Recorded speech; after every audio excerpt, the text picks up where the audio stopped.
Universitas Pulau Jaya.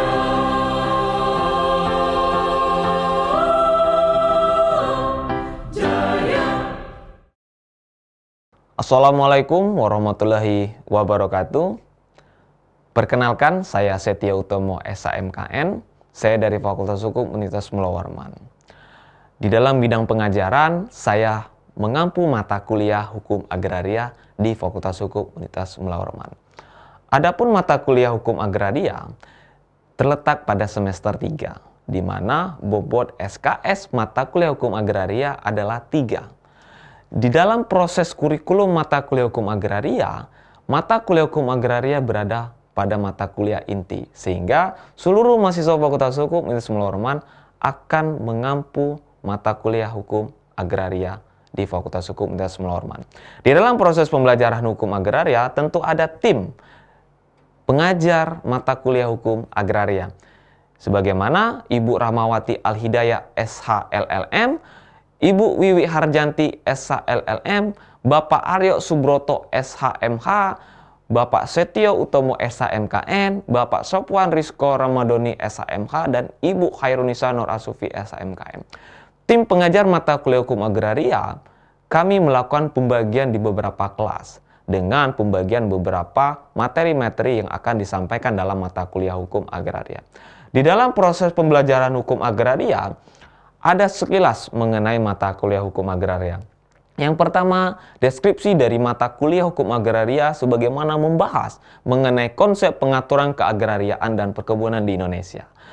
Lalu, poin yang kedua, ada bobot mata kuliah Hukum Agraria, yaitu sebanyak 3 SKS. Lalu, dalam proses sekilas dalam mata kuliah Hukum Agraria, ada capaian mata kuliah yang akan dilakukan oleh mahasiswa, di mana mahasiswa diharapkan dapat menganalisis dan memahami serta menjelaskan bagaimana perkembangan kebijakan hukum agraria di Indonesia. Sehingga dalam menjelaskan perkembangan kebijakan ini harus berdasarkan dengan teori dan hukum agraria, serta bagaimana dinamika perkebunan di Indonesia. Di dalam proses sekilas mengenai mata kuliah Hukum Agraria, kita akan melihat bahwa dalam proses pembelajaran mata kuliah Hukum Agraria ada 3 poin yang saya lakukan. Yang pertama, sistem pembelajaran. Sistem pembelajaran yang saya lakukan yaitu secara luring atau offline, lalu secara daring atau online. Lalu poin yang kedua, metode pembelajaran yang saya lakukan adalah menggunakan metode ceramah, dan biasanya saya berdiskusi dengan mahasiswa dengan membentuk kelompok, dengan memberikan studi kasus, dan itu dibahas masing-masing kelompok. Dan sesi diskusi dalam proses metode pembelajaran saling satu sama lain, mahasiswa dan dosen itu saling berinteraksi. Selain itu, metode pembelajaran yang saya lakukan adalah problem based learning atau PBL. Di dalam poin kedua dalam metode pembelajaran ini, saya hubungkan dengan poin ketiga bagaimana proses evaluasi dari pembelajaran, di mana ada UTS sebanyak 40%, ada UAS 50%, dan afektif 10%. Di dalam evaluasi pembelajaran, saya tidak hanya melihat secara intelektual mahasiswa, tapi ada beberapa bagaimana ketepatan waktu dalam mengumpulkan tugas, serta etika dalam perkuliahan di mata kuliah Hukum Agraria. Di dalam proses pembelajaran mata kuliah Hukum Agraria, tentu ada beberapa materi mata kuliah Hukum Agraria yang akan dipahami oleh seluruh mahasiswa Fakultas Hukum yang mengampu mata kuliah Hukum Agraria. Di dalam proses mata kuliah Hukum Agraria, kita akan membahas bagaimana dasar dan konsep dari Hukum Agraria itu sendiri.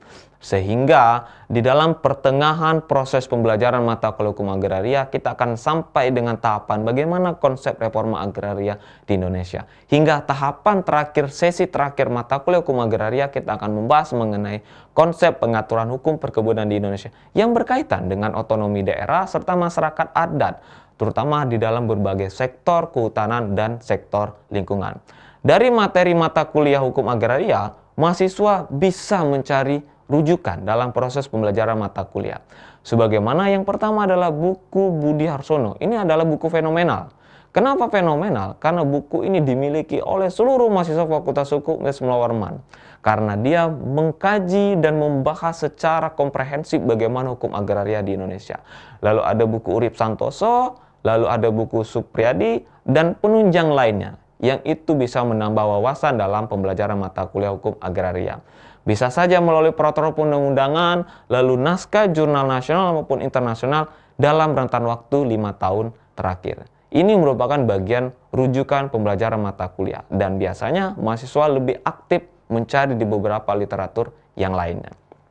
Di dalam proses pembelajaran mata kuliah hukum agraria, ada kontrak perkuliahan yang akan saya sepakati secara bersama kepada mahasiswa. Yang pertama adalah tepat waktu sesuai kesepakatan perkuliahan. Biasanya saya memberikan kompensasi 15 menit keterlambatan.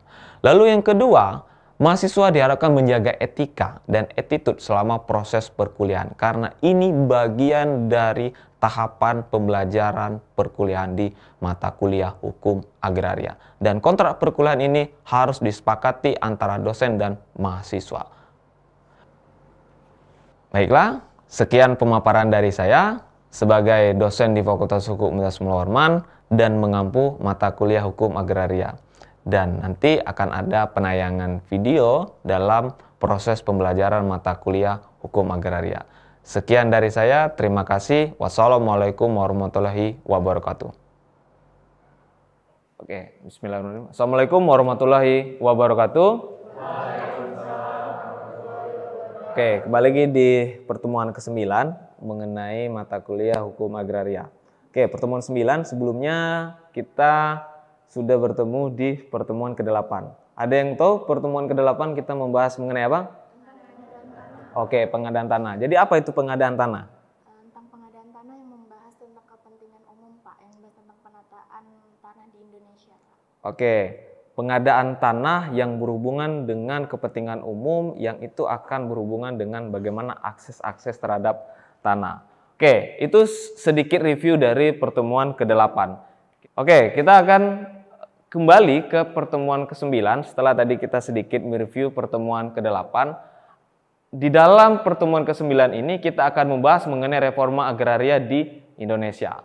Reforma agraria di Indonesia sampai hari ini kenapa masih eksis? Ada 3 poin yang harus teman-teman pahami. Yang pertama, adanya konflik di sektor agraria Indonesia yang itu masih cukup tinggi. Hal yang menjadi pertanyaan kita adalah kenapa konflik sektor agraria itu masih cukup tinggi dalam proses konfliknya? Karena isu-isu berkaitan dengan tanah menjadi isu yang sangat seksi untuk dibahas. Kenapa? Tanah itu tidak memiliki nilai pengurangan. Tanah dari tahun ke tahun, setiap tahun dia akan bertambah nilainya. Itulah kenapa konflik di sektor agraria itu masih saja eksis sampai hari ini. Lalu poin yang kedua, kenapa reforma agraria itu masih menjadi agenda negara Indonesia? Salah satunya adalah ketimpangan terhadap struktur penguasaan tanah.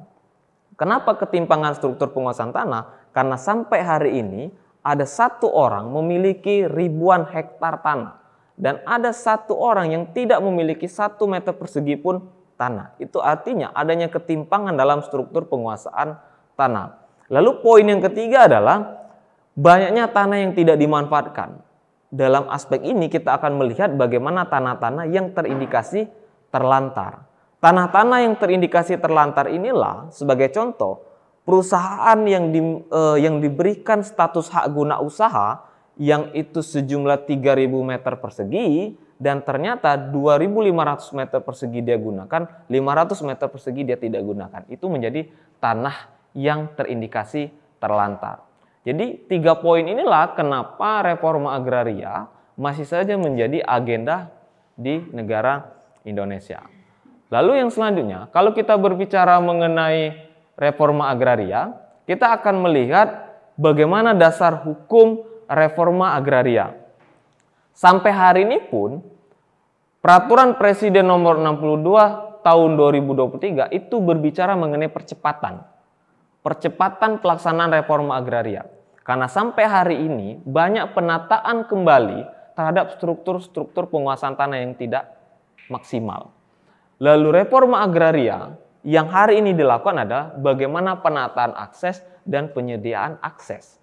Ya kan? Jadi di dalam proses reforma agraria, ya kan, dalam proses percepatan ini sesungguhnya untuk memenuhi target bagaimana penyediaan tanah objek reforma agraria, pendistribusian secara maksimal terhadap tanah-tanah yang ada di Indonesia. Jadi sampai hari ini pun kenapa reforma agraria itu masih menjadi agenda ya salah satunya adalah peraturan presiden yang hari ini dikeluarkan oleh Joko Widodo. Di dalam proses dasar hukum reforma agraria kita akan melihat bagaimana sebenarnya proses dari reforma agraria terhadap perjalanan reforma agraria dari masa ke masa. Kalau kita melihat reforma agraria dari masa ke masa, tentu kita akan melihat bagaimana di eranya Soekarno. Ya. Di era Soekarno, Soekarno lebih mengedepankan bagaimana konversi atas hukum agraria kolonial. Yang kalau hari ini kita kenal yang namanya Undang-Undang Pokok Agraria. Undang-Undang Pokok Agraria merupakan bagian dari gongnya reforma agraria di era Soekarno. Lalu setelah era Soekarno, era Soeharto itu kita kenal yang namanya metode transmigrasi. Di sini mungkin teman-teman mungkin nenek, kakek, mbah, kaku pasti semuanya dari Jawa. Dan hampir di wilayah Kalimantan, Sulawesi, Sumatera itu merupakan hasil dari transmigrasi yang ada di Indonesia. Jadi di eranya Soeharto dia menggunakan metode transmigrasi terkait yang namanya reforma agraria. Lalu di eranya B.J. Habibie ada yang namanya tim land reform, ya kan? Atau yang kita kenal ya sama halnya dengan pendistribusian terhadap tanah-tanah terlantar saat itu. Tapi di era B.J. Habibie dia tidak terlalu lama terhadap tim land reform, tapi dilanjutkan dengan eranya Megawati, lalu eranya Gus Dur, lalu eranya SBY. Jadi 3 presiden ini dia sama atau yang kita kenal dengan kebijakan reforma agraria TAP MPR nomor 9 2001. Jadi di era 3 presiden ini dia sama konsepnya dalam proses reforma agraria. Sehingga di dalam proses bagaimana eranya 3 presiden ini kita melihat di eranya Jokowi. Kalau di eranya Jokowi sampai hari ini kan dia pembagian sertifikat secara massal. Itu kalau yang kita kenal atau istilah PTSL. Jadi inilah bagian dari reforma agraria dari masa ke masa. Sampai di sini ada yang ingin bertanya? Saya Pak, Oke. sebelumnya perkenalkan saya Nurhayza Batari. Dari beberapa penjelasan yang telah Bapak paparkan, Oke. lantas apa sih yang menjadi tujuan dari reforma agraria itu sendiri? Oke. Kenapa reforma agraria dari masa ke masa yang sampai hari ini masih eksis? Tujuan sesungguhnya reforma agraria itu adalah mengatasi konflik yang ada di Indonesia yang berkaitan dengan tanah. Itu sebenarnya tujuan sejatinya kenapa reforma agraria itu masih eksis. Dan pertanyaan dari Batari sejalan dengan beberapa tujuan dari reforma agraria. Ya, tujuan dari reforma agraria itu adalah yang pertama mengurangi ketimpangan penguasaan dan pemilikan tanah. Ya kan? Lalu nanti dia akan berbicara mengenai bagaimana sengketa dan konflik agraria. Di dalam proses yang namanya tujuan reforma agraria yang tadi Bapak bilang, dia menangani sengketa dan konflik agraria. Jadi penyelesaian konflik agraria itu sebenarnya tujuan utama kenapa reforma agraria itu masih digaungkan. Sampai hari ini pun masih eksis dalam proses dari tujuan reforma agraria. Itu yang harus teman-teman pahami. Di dalam proses tujuan reforma agraria pasti ada indikator kapan reforma agraria itu dikatakan berhasil, ya kan? Di dalam proses keberhasilan reforma agraria itu ada 3 hal. Yang pertama keadilan, di mana pelaksana reforma agraria untuk akses terhadap penguasaan, pemanfaatan itu sama bagi semua warga negara. Lalu yang kedua, ada yang namanya aspek kepastian. Semua orang berhak memiliki pembuktian terhadap kepemilikan sertifikat, ya kan? Jadi di dalam proses pelaksanaan legalisasi aset itu merupakan bagian dari kepastian. Lalu adanya aspek kesejahteraan. Sehingga cita-cita bangsa Indonesia dalam pembangunan nasional itu menjadi aspek bagaimana pelaksana reforma agraria untuk ekonomi secara nasional. Itu yang menjadi indikator mulai dari keadilan, lalu kepastian, lalu kesejahteraan. Itu menjadi indikator kapan reforma agraria itu berhasil. Sehingga titik bagaimana pelaksanaan reforma agraria itu berhasil, kita akan berbicara bagaimana bekerjanya hukum di masyarakat. Salah satu teori Chambliss-Sidman, ya kan. Kita akan berbicara ada 3 hal. Sebenarnya muaranya itu adalah di masyarakat. Bagaimana masyarakat dia menuntut sebuah keadilan, ya kan. Keadilan yang diinginkan, siapa pelaksananya? Pelaksananya adalah Kementerian ATR, BPN, dan beberapa perwakilan di masing-masing provinsi, kabupaten, dan kota. Sehingga pelaksanaan ini yang itu akan memberikan kepastian terhadap bagaimana aturan dibuatnya, ya kan. Yang itu dasar hukum reforma agraria adalah pasal 33 ayat 3 yang menjadi titik awal mulai dari sampai hari ini pun sejauh apa peraturan pemerintah itu eksis yang berkaitan dengan agraria. Jadi proses yang namanya bekerjanya hukum di pelaksanaan reforma agraria akan terlihat dari indikator keberhasilan reforma agraria. Jadi apa sebenarnya indikator keberhasilan reforma agraria? Indikatornya ada indikator keadilan, kepastian, dan kesejahteraan. Oke, ada 3 hal berarti yang tadi sudah Bapak sampaikan. Yang pertama indikator, indikatornya adalah yang pertama kepastian, lalu yang kedua keadilan, lalu yang ketiga kesejahteraan. Jadi di dalam proses bekerjanya hukum di pelaksanaan reforma agraria sesungguhnya untuk menciptakan itu tadi, bagaimana kepastian, kemanfaatan, dan keadilan. Sampai di sini ada yang tanya? Oke. Oke. Terkait pelaksanaan reforma agraria, kalau kita tarik dalam konteks kekinian misalnya, ada pembangunan IKN, Pak. Oke. Kalimantan Timur. Masalahnya adalah di sana ada masyarakat adat yang dari dulu sudah tinggal di situ, Pak. Sebut saja misal masyarakat suku Bali. Dia sudah ada di situ sejak lama tanpa ada legalitas misalnya, sertifikat dan seterusnya. Nah, apakah kemudian dengan konsep reforma agraria yang menginginkan IKN ada di Kalimantan Timur, apakah bisa kemudian melindungi masyarakat yang sudah sejak dulu ada seperti itu, Pak? Oke. Jadi dari pertanyaan Ajis tadi kita tangkap bahwa bagaimana hubungan reforma agraria terhadap keberadaan lokasi IKN di Kalimantan Timur. Kalau kita melihat sampai hari ini yang menjadi problem di wilayah IKN adalah bagaimana tumpang tindih sertifikat, ya kan.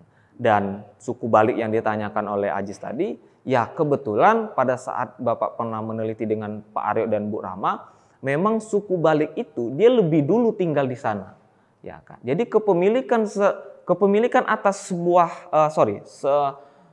lahan ataupun tanah itu bisa dikuasai secara fisik ataupun secara yuridis, secara pembuktian sertifikat, ya kan. Tapi kita lihat suku Balik ini dia lebih dulu, ya kan. Kalau pertanyaan Ajis bisa tidak? Ya bisa. Agenda sebenarnya pemerintah memindahkan IKN jangan menambah yang namanya konflik masyarakat adat salah satunya. Seharusnya wilayah-wilayah IKN itu harus steril terlebih dahulu. Tapi yang jadi catatan kita, ya, di dalam pensertifikatan perusahaan yang berada di kawasan suku Balik itu ternyata ada kesalahan dalam bentuk konfirmasi. Jadi pada saat wawancara dengan suku Balik itu ternyata di era tahun 60-an itu kan belum menggunakan yang namanya genteng ataupun rumah yang kelihatan banget, ya kan. Suku-suku masyarakat adat itu pasti dia menggunakan daun nipah ya kalau nggak salah ya. Jadi seperti daun-daun yang itu daun kering ataupun daun yang hijau semua. Jadi pada saat satelit memotret di sana terkonfirmasi tidak ada masyarakat. Padahal dia jauh lebih dulu tinggal di sana, ya kan. Inilah kesalahan pemerintah kenapa tidak ada bentuk konfirmasi di awal, ya kan. Tapi itu tadi kembali lagi reforma agraria berhubungan dengan IKN seharusnya ini menjadi momentum. Ya, momentum pemerintah untuk membuktikan ini penataan aset, ini penyediaan akses, jangan sampai menimbulkan ketimpangan terhadap penguasaan tanah. Salah satunya tadi yang disampaikan oleh Ajis, jangan sampai menyingkirkan masyarakat adat. Mereka harus diberikan ruang. Kalaupun ternyata IKN ada di sana, setidaknya mereka diberikan tempat, ya kan. Jangan sampai mereka terpinggirkan. Oke, ini bagian dari pekerjaannya hukum dalam pelaksanaan reforma agraria. Sampai di sini, kira-kira siapa yang bisa menyimpulkan reforma agraria di Indonesia? Oke. Jadi kalau yang saya lihat dari pertemuan 9 hari ini yang dapat saya simpulkan adalah bagaimana bahwa reforma agraria pihak untuk memastikan indikator-indikator di dalamnya berhasil, yaitu yang pertama ada keadilan dan juga kepastian dan kesejahteraan, yang dimana indikator-indikator dan juga tujuan dari reforma agraria itu untuk memastikan terpenuhinya dari pasal 33 ayat 1 ayat 3 Undang-Undang Nomor 19 Tahun 45. Oke, berarti kesimpulannya adalah kita sudah berbicara bagaimana agenda dari reforma agraria dari masa ke masa. Kesimpulannya adalah yang disampaikan oleh Jonathan tadi, Bapak tambahkan bahwa poinnya adalah ini merupakan agenda bersama. Agenda masyarakat seluruh Indonesia yang itu berkaitan dengan beberapa stakeholder. Sehingga ada 3 kesimpulan yang itu bisa menjadi gambaran teman-teman. Nanti suatu saat pasti akan berhubungan dengan yang namanya entah itu masyarakat adat, entah itu pemerintah dalam aspek pertanahan. Ada 3 kesimpulan. Yang pertama, pelaksanaan reforma agraria bagian dari upaya yang melibatkan berbagai pihak di berbagai sektor. Lalu yang kedua, penyelesaian secara tuntas tumpang tindih kaitan IKN bukan menambah, tapi menyelesaikan atas apa tumpang tindih yang hari ini terjadi. Kalau catatan dari Konsorsium Pembaruan Agraria, di tahun 2024 ini semakin banyak beberapa kasus terhadap tumpang tindih kepemilikan lahan. Lalu yang ketiga, bagaimana komitmen pemerintah dan masyarakat pada umumnya dengan sinergi melaksanakan amanah pasal 33 ayat 3. Jadi ini adalah 3 kesimpulan yang harus teman-teman pahami dalam pemahaman konsep reforma agraria. Sebagaimana pertemuan ke-9 ini, dan nanti kita akan ketemu di pertemuan selanjutnya untuk membicarakan beberapa kasus yang berkaitan dengan reforma agraria. Mungkin itu yang bisa Bapak sampaikan, sampai bertemu di pertemuan selanjutnya. Bapak akhiri, wassalamualaikum warahmatullahi wabarakatuh, selamat siang.